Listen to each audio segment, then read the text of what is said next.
Thank you. Thank you. Thank you, Lindsay. Thank you. Thank you. Thank you. Thank you very much. Thank you, Lindsay.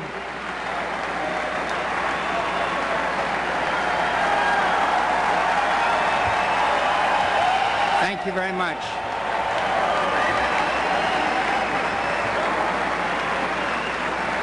Thank you, my fellow Republicans, and thank you, Lindsay. I'm truly grateful for the privilege of addressing you. This week, millions of Americans, not all Republicans, will weigh our claim on their support for the two men who have led our country in these challenging times with moral courage and firm resolve.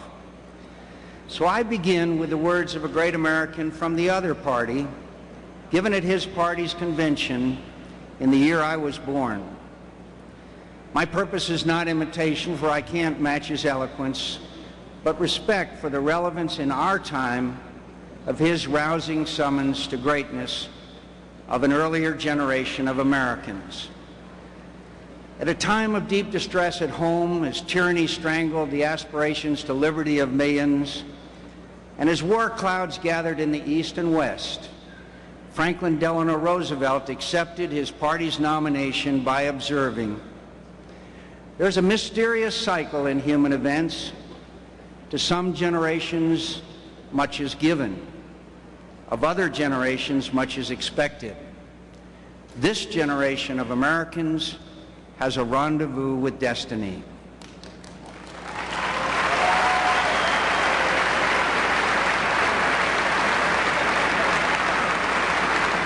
The awful events of September 11, 2001 declared a war we were vaguely aware of, but hadn't really comprehended how near the threat was and how terrible were the plans of our enemies. It's a big thing, this war. It's a fight between a just regard for human dignity and a malevolent force that defiles an honorable religion by disputing God's love for every soul on earth. It's a fight between right and wrong, good and evil. And my friends,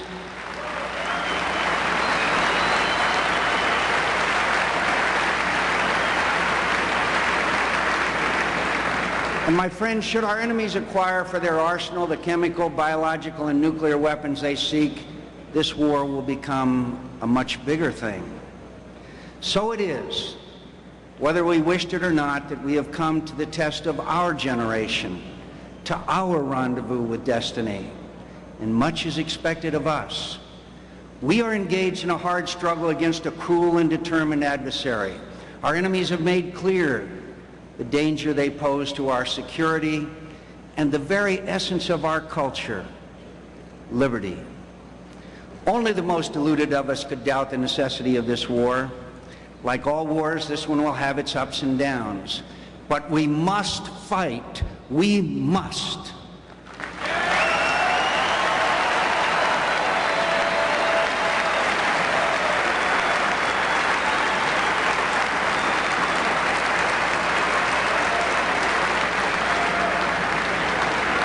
The sacrifices borne in our defense are not shared equally by all Americans, but all Americans must share a resolve to see this war through to a just end. We must not be complacent at moments of success, and we must not despair over setbacks. We must learn from our mistakes, improve on our successes, and vanquish this unpardonable enemy.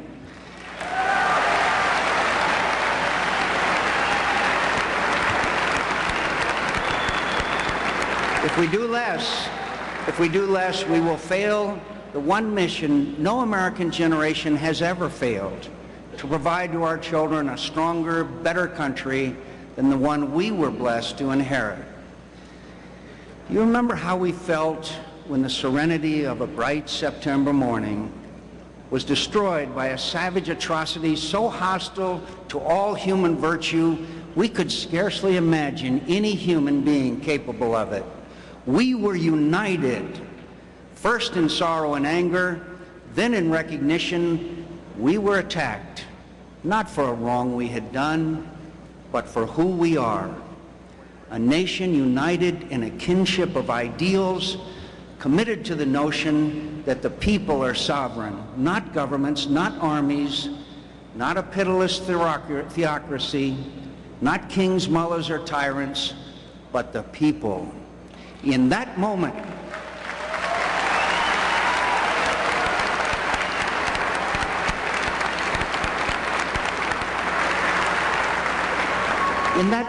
we were not different races. We were not poor or rich. We were not Democrat or Republican, liberal or conservative.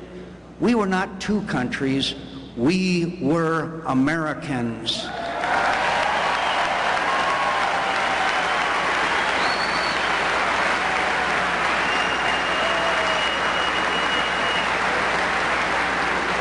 All of us, despite the differences that enliven our politics, are united in the one big idea that freedom is our birthright, and its defense is always our first responsibility. All other responsibilities come second. We must not lose sight of that as we debate among us who should bear the greatest responsibility for keeping us safe and free. We must, whatever our disagreements, stick together in this great challenge of our time.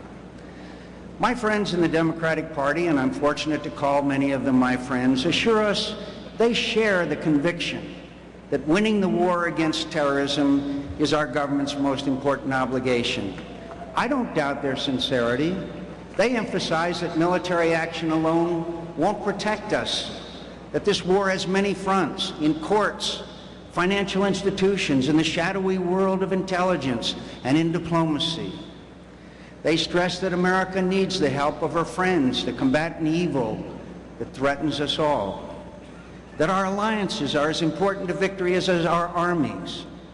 We agree. And as we've been a good friend to other countries in moments of shared perils, so we have good reason to expect their solidarity with us in this struggle.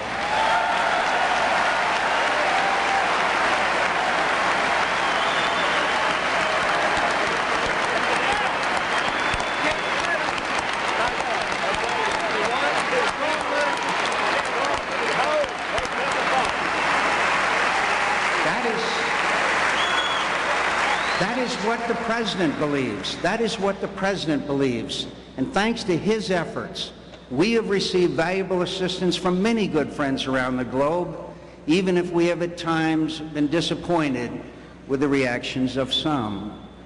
I don't doubt the sincerity of my Democratic friends, and they should not doubt ours.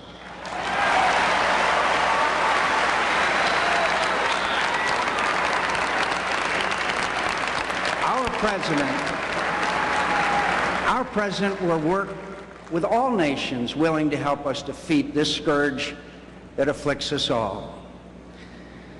War is an awful business. The lives of a nation's finest patriots are sacrificed. Innocent people suffer. Commerce is disrupted. Economies are damaged. Strategic interests, shielded by years of statecraft, are endangered as the demands of war and diplomacy conflict. However just the cause, we should mourn for all that is lost when war claims its wages from us. But there is no avoiding this war. We tried that, and our reluctance cost us dearly.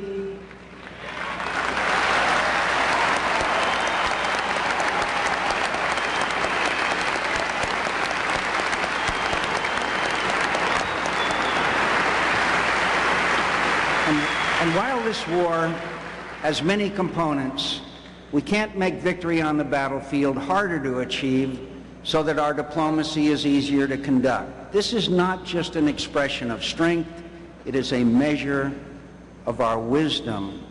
That's why I commend to my country the re-election of President Bush and the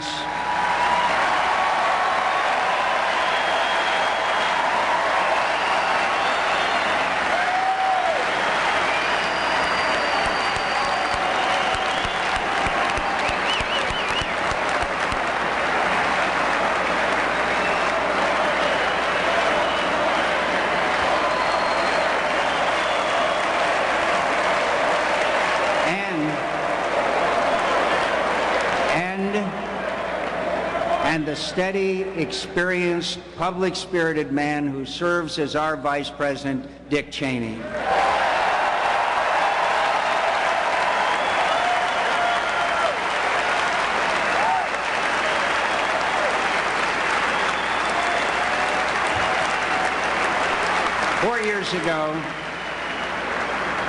Four years ago in Philadelphia, I spoke of my confidence that President Bush would accept the responsibilities that come with America's distinction as the world's only superpower. I promised he would not let America retreat behind empty threats, false promises, and uncertain diplomacy, that he would confidently defend our interests and values wherever they are threatened. I knew my confidence was well placed when I watched him stand on the rubble of the World Trade Center with his arm around a hero of September 11th, and in our moment of mourning and anger, strengthen our unity and our resolve by promising to right this terrible wrong and to stand up and fight for the values we hold dear.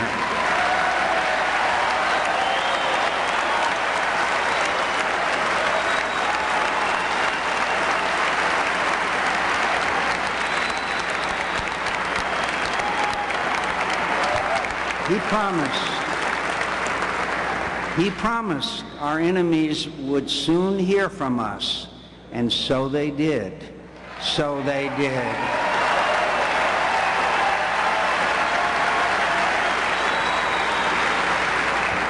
He ordered American forces to Afghanistan and took the fight to our enemies and away from our shores, seriously injuring al-Qaeda and destroying the regime that gave them safe haven. He worked effectively to secure the cooperation of Pakistan, a relationship that's critical to our success against al-Qaeda.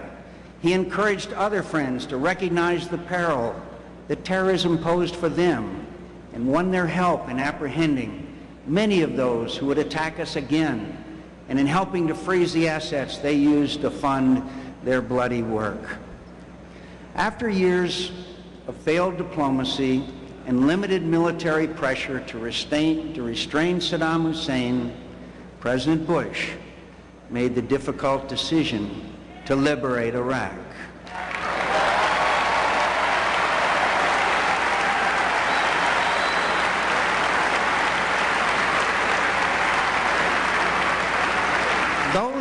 Those who criticize that decision would have us believe that the choice was between a status quo that was well enough left alone and war, but there was no status quo to be left alone. The years of keeping Saddam in a box were coming to a close. The international consensus that he be kept isolated and unarmed had eroded to the point that many critics of military action had decided the time had come again to do business with Saddam, despite his near-daily attacks on our pilots and his refusal until his last day in power to allow the unrestricted inspection of his arsenal. Our choice wasn't between a benign status quo and the bloodshed of war. It was between war and a graver threat. Don't let anyone tell you otherwise.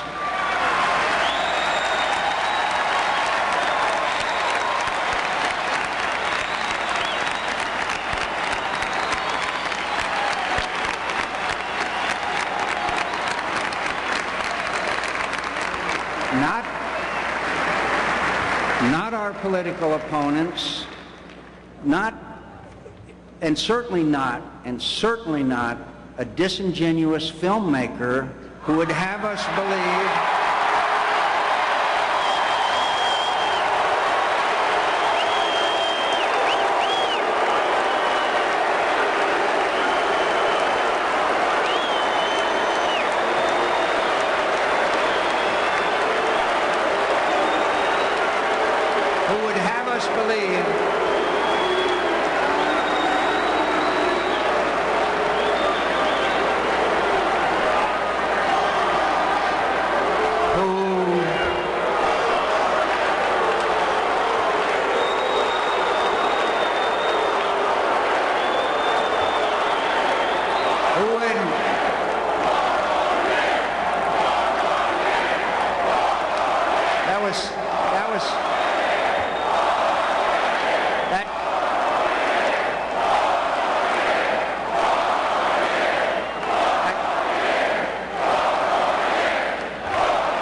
Please, my friends.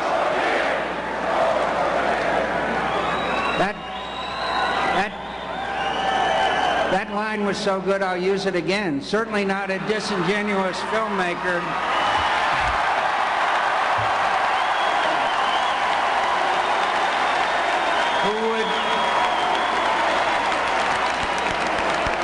Who would have us believe, my friends, who would have us believe that Saddam's Iraq was an oasis of peace, when in fact it was a place of indescribable cruelty, torture chambers, mass graves, and prisons that destroyed the lives of the small children inside their walls.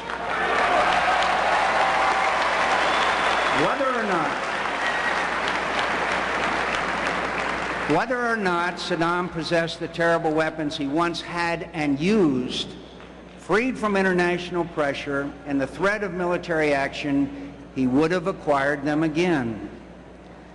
My friends, the central security concern of our time is to keep such devastating weapons beyond the reach of terrorists who can't be dissuaded from using them by the threat of mutual destruction. We couldn't afford the risk posed by an unconstrained Saddam in these dangerous times. By destroying his regime, we gave hope to a people long oppressed that if they have the courage to fight for it, they may live in peace and freedom.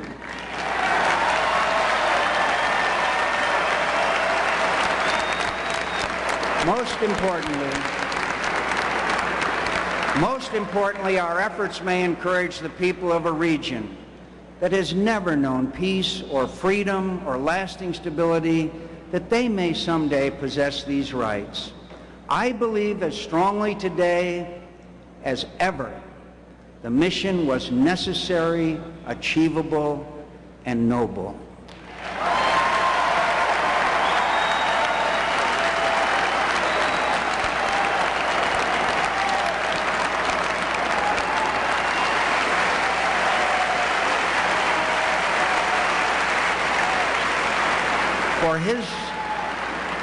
For his determination to undertake it and for his unflagging resolve to see it through to a just end, President Bush deserves not only our support, but our admiration.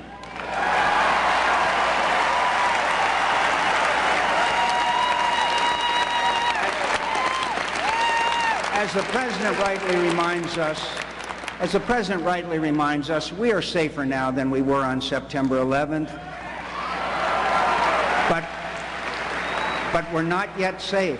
We're not yet safe. We are still closer to the beginning than the end of this fight. We need a leader with the experience to make the tough decisions and the resolve to stick with them, a leader who will keep us moving forward, even if it's easier to rest. And this president will not rest until America is stronger and safer still.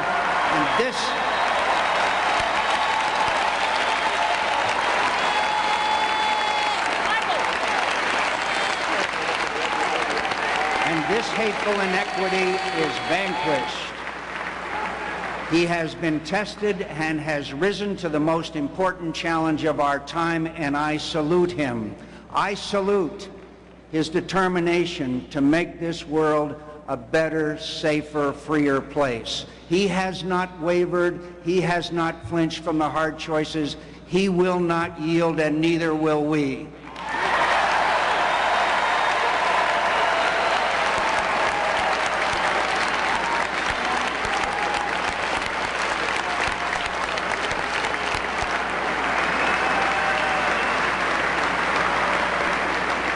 I said earlier that the sacrifices in this war will not be shared equally by all Americans.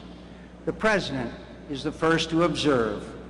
Most of the sacrifices fall, as they have before, to the brave men and women of our armed forces. We may be good citizens, but make no mistake, they are the very best of us.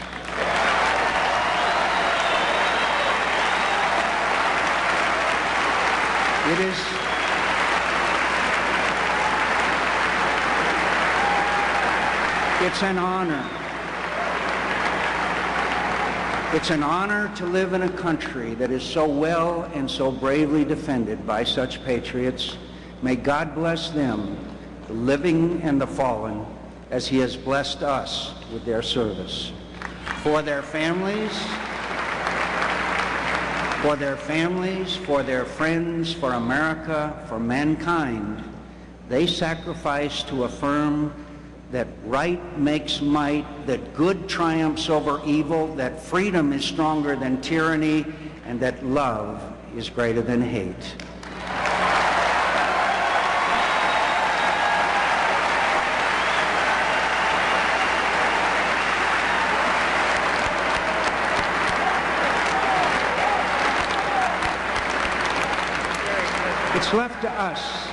It's left to us to keep their generous benefaction alive and our blessed, beautiful country worthy of their courage. We should be thankful for the privilege. Our nation's security doesn't depend on the heroism of every citizen, but we have to be worthy of the sacrifices made on our behalf. We have to love our freedom, not just for the material benefits it provides, not just for the autonomy it guarantees us, but for the goodness it makes possible. We have to love it as much, if not as heroically, as the brave Americans who defend us at the risk and often the cost of their lives. No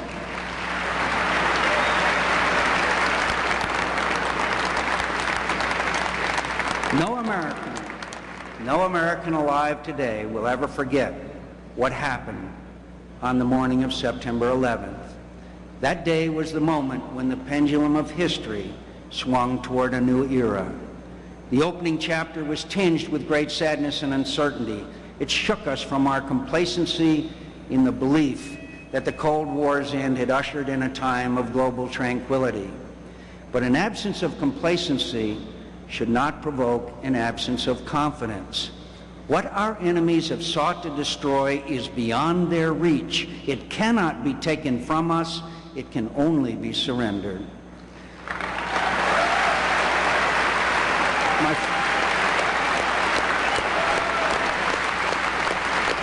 My friends, we are again met on the field of political competition with our fellow countrymen. It's more than appropriate. It's necessary that even in times of crisis, we have these contests and engage in spirited disagreement over the shape and course of our government. We have nothing to fear from each other. We are arguing over the means to better secure our freedom and support the general welfare. But it should remain an argument among friends who share an unshaken belief that in our great cause and in the goodness of each other, we are Americans first, Americans last, and Americans always.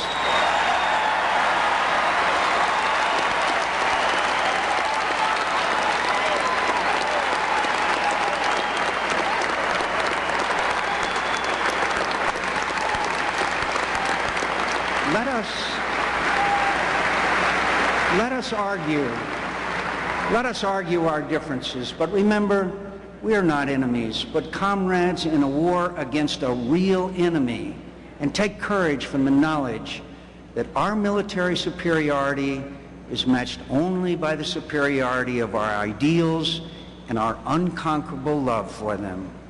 Our adversaries are weaker than us in arms and men, but weaker still in causes.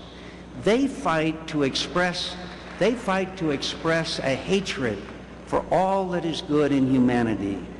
We fight for love of freedom and justice, a love that is invincible. Keep that faith, keep your courage, stick together, stay strong, do not yield, do not flinch, stand up with our president and fight. We're Americans, and we'll never surrender. They will.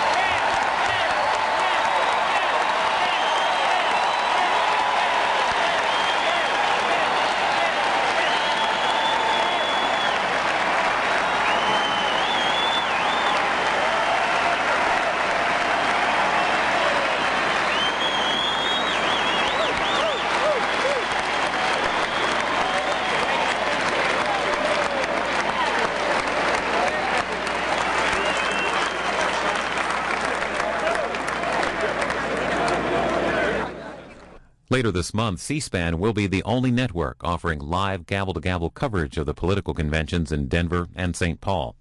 To follow Campaign 2008, log on to our site for politics, cspan.org/politics.